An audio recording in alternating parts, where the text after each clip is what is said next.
36번에서 40번 질문입니다. 기무가설에 관련된 내용인데 아마 이게 여러분들한테 조금 헷갈릴 수가 있을 것 같아요. 자, 한번 질문 보도록 하겠습니다. 어떤 제약회사에서 특정한 병에 효과가 있는 새로운 약을 만들고 있다고 가정해보자. 신약 개발은 엄청난 자본이 들어가는 일이기 때문에 경영자는 신중하게 판단을 해야 한다.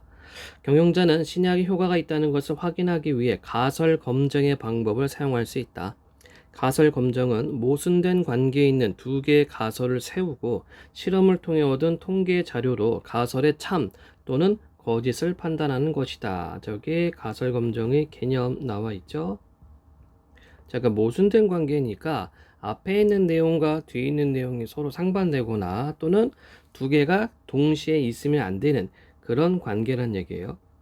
자, 가설 검증을 통해 경영자는 신약이 효과가 있다와 신약이 효과가 없다라는 가설을 설정한다. 자, 이게 바로 모순 관계가 되는 거죠. 예, 줄여서 그냥 모관이라고 쓰고. 전자는 판단하는 이가 주장하려는 가설로 대립 가설이라 하고, 자, 그래서 대립 가설은 이게 주장하는 사람이 원하는 값입니다. 원하는 가치예요. 후자는 주장하고 싶은 내용과는 반대되는 가설로 귀무가설이라 한다. 자, 이거 한자를 보니까 귀 돌아간다, 무 없는 것, 그 없는 것으로 돌아간다, 즉 쓸데없는 것이다, 이런 얘기가 되겠네.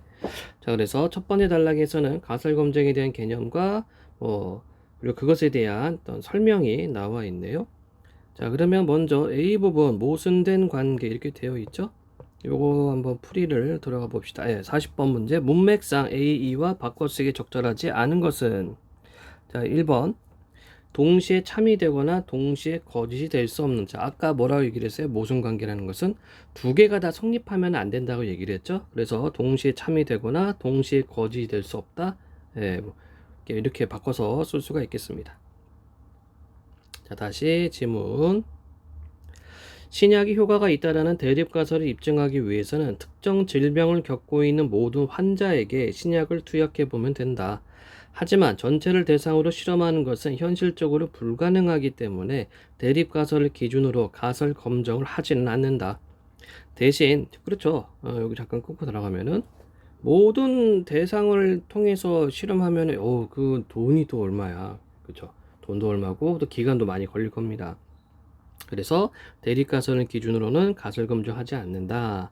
대신 가설 검증에서는 귀무가설이 참이라고 가정한 상태에서 일부 환자에게 투약해서 얻은 자료를 바탕으로 확률에 근거하여 귀무가설의 기각 여부를 결정한다.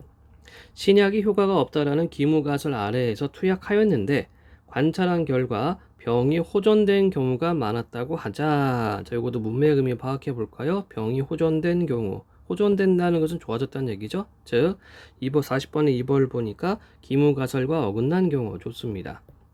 그러니까 이 기무가설에서는 이제 신약이 효과가 없다는데 병이 호전된다는 것은 효과가 있다는 얘기니까. 다시 질문이요.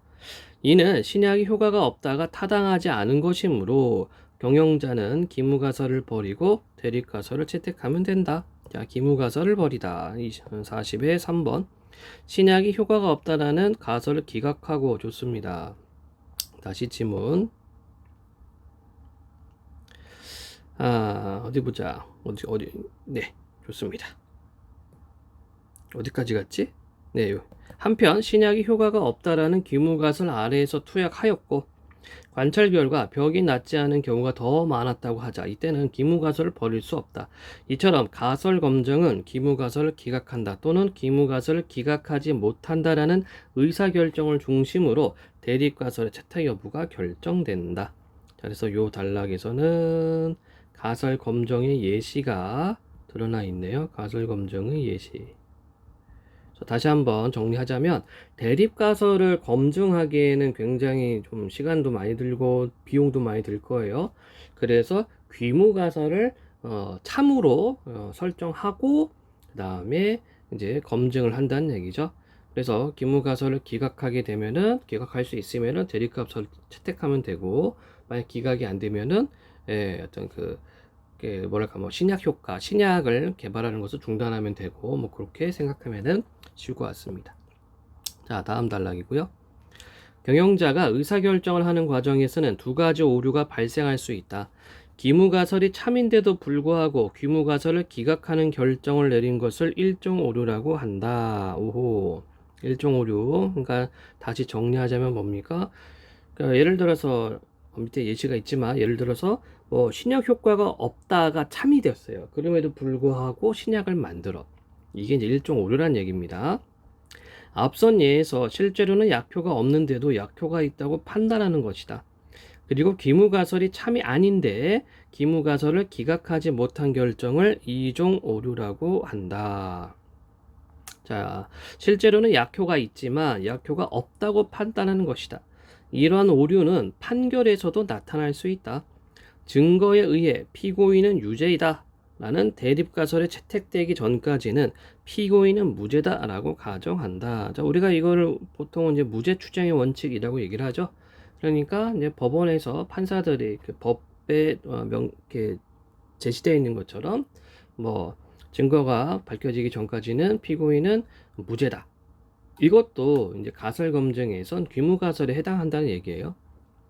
자, 계속 내용을 보면 판사는 확보된 증거를 바탕으로 귀무가설의 기각 여부를 판단해야 한다. 이때 판사가 무죄인 사람에게 유죄를 선고하는 것은 일종 오류, 유죄인 사람에게 무죄를 선고하는 것은 이종 오류에 해당한다. 자, 그래서 판사가 무죄인 사람에게 죄가 없는데 유죄를 선고하는 것은 일종 오류. 자, 일종 오류는 위에다가 연결해 주면 되겠죠? 즉 기무가설이 참인데도 불구하고 기무가설을 기각하는 것은 일종 오류. 즉 피고인은 무죄다. 이게 기무가설이죠. 이게 참인데도 불구하고 죄를 중조한 거 일종 오류. 그리고 이종 오류는 기무가설이 참이 아닌데 기무가설을 기각하지 못한 게 이종 오류였죠. 즉 유죄인 사람에게 무죄를 선고하는 것이 이종 오류. 자, 그 뒷부분 한번 보도록 해보겠습니다. 40회 4번. 피고인은 유죄다라는 가설. 아니죠. 피고인은 무죄다라는 가설. 이게 이제 판결에서의 귀무가설이 되겠죠. 4번이 틀렸고, 다시 지문. 자, 오류들 중 상대적으로 더 심각한 문제를 초래하는 것은 일종 오류다. 효과가 있는 약을 출시하지 못해서 기업이 수익을 창출할 기회를 잃어버리는 상황에 비해 시장에 출시했는데 약의 효능이 없어서 회사가 신뢰를 잃는 위험이 더 크다. 또한 죄가 있는데 무죄 판결을 내리는 것보다 결백한 사람에게 유죄 판결을 내리는 것이 더 심각한 문제다. 그런데 두 가지 오류를 동시에 줄일 수는 없다. 자, 이때 두 가지 오류는 일종 오류 또는 이종 오류가 되겠죠. 45번 일종 오류와 이종 오류에 맞습니다. 자, 그래서 40번에 문맥상 적절하지 않은 것은 4번. 다시 지문입니다. 한쪽 오류를 줄이면 그만큼 반대쪽 오류가 늘어나기 때문이다. 만약 경영자가 약의 효능과는 무관하게 일단은 약을 출시하기로 결정했다면 2종 오류는 배제할 수 있지만 그만큼 1종 오류는 늘어나게 된다. 그러니까 뭐 풍선 효과 같은 거네요. 하나를 좀 줄이면 하나가 늘어나는 그런 양상. 자, 따라서 가설 검증 과정에서 1종 오류가 발생할 확률의 최대 허용 범위인 유의 수준을 가급적 낮게 정한다. 예를 들어 유의 수준이 5%라면 100번의 시행 중 5번 이내로 1종 오류가 발생하더라도 우연히 일어난 일로 보고 대립가설을 채택하지만 이 값을 넘어서면 귀무가설을 기각하지 못한다는 것이다. 또한 유의 수준은 실험을 하기 전에 미리 정하며 사람의 생명이나 인권과 결부된 것이라면 유의 수준은 더 낮게 잡아야 한다. 자, 그럼 정리해 볼까요? 유의 수준을 설정하는 이유는 바로 뭡니까? 바로 두 가지 오류를 좀 줄이기 위해서 하는 거죠. 그래서 일종 오류가 발생할 확률의 최대 허용 범위인 유의 수준을 낮게 설정한다. 그래서 지금 지문에 제시된 것은 5% 이렇게 5%라고 이야기를 하고 있습니다. 그래서 5% 이내라면은 대립가설을 채택할 수 있다는 얘기죠. 자, 36번. 가설 검증에 대하여 윗글을 통해 답을 찾을 수 없는 질문은 귀무가설을 기각할 때 새롭게 설정하는 가설은 무엇인가? 자, 가설 검증에서는 이제 대립가설과 귀무가설 두 가지만 있었죠. 근데 귀무가설을 기각할 때 새롭게 설정하는 가설? 글쎄요. 2번 대립가설을 기준으로 가설을 검증하지 않는 이유 있었죠? 비용이 많이 들고 시간이 많이 걸릴 수가 있습니다. 대립가설의 채택 여부를 판단하기 위해 사용하는 가설은 귀무가설이죠. 1종 오류와 2종 오류 함께 줄일 수 없는 이유는 끝에서 두 번째 단락이 있었고 1종 오류와 2종 오류 중 더 심각한 문제를 초래하는 오류는 1종 오류죠. 그래서 윗글에 질문에 나타나 있지 않는 내용은 1번이 되겠네요. 37번 윗글의 내용과 일치하는 것은 귀무가설이 기각되면 대립가설은 채택될 수 있죠. 판결에서 대립가설의 기각 여부는 피고인이 아니라 판사가 해야지. 귀무가설은 대립가설이 채택될 때 받아들여지는 것이 아니라 기각되는. 귀무가설은 참과 거짓을 알기 전까지는 참으로 간주하죠. 5번밖에 안 남았네. 신약 개발하는 경영자가 채택하고 싶은 것은 대립가설이에요. 그렇죠? 약효가 있다라고 있는 것으로 판단해서 약을 만들고 싶겠죠. 자, 38번 윗글을 바탕으로 보기를 이해할 때 A, D에 대한 설명으로 적절하지 않은 것은 자, 박스 구분, 실제 상황, 의사결정 이렇게 되어 있네요. 실제로 피고인이 죄를 저지르지 않은 것은 A와 C의 경우에 해당한다. 한번 보도록 합시다. 자, 우리가 윗지문에서 기무가설은 판결이니까 이제 무죄입니다. 무죄이다 이게 되겠고, 그러니까 대립가설은 당연히 유죄 이게 되겠죠. 자, 그러면 실제 상황 기무가설이 참인 경우 이렇게 되어 있습니다. 자, 그런데 1번을 보니까 실제로 피고인이 죄를 저지르지 않은 것은 A와 C의 경우, 자, A 기무가설이 참이에요. 실제 상황 참이라고 얘기를 했죠. 실제 상황 참이니까 기무가설은 무죄이다입니다. 그러니까 A와 C에 해당한다. 죄를 저지르지 않은 것은 맞죠? 맞는 설명이죠. 이건 그대로. 그 다음에 2번 확인. 경영자가 신약에 효능이 없다고 판단하는 것은 A와 B의 경우에 해당한다. A와 B, 자, 경영자가 의사결정으로 봐야 되겠죠. 기무가서 경영자인 경우 신약 효과가 없답니다. 기무가서는 효과 없음. 그런데 의사결정을 보니까 기무가설 기각을 못한다로 되어 있어요. 그러면은 경영자는 효과가 없다는 것을 인정하는 겁니다. 이럴 때 경영자가 신약의 효능이 없다고 판단하는 것은 A와 B다? 맞죠? 3번 A와 D는 피고인에 대해 판사가 내린 판결에 오류가 발생하지 않은 경우에 해당한다. 자, 한번 볼까요? A는 무죄입니다. 근데 판사가 기각을 못했어요. 그러면 무죄로 받아들인 겁니다. 그럼 이 A를 설정했을 때는 A로 했을 때는 오류가 없다는 얘기죠. D 기무가설이 거짓을 하는 것은 유죄가 있다는 얘기죠. 죄가 있다는 얘기입니다. 이 사람. 그래서 기무가설을 기각했다. 즉 무죄가 있다는 것을 기각했다는 것은 유죄로 판단한다는 얘기죠. 네.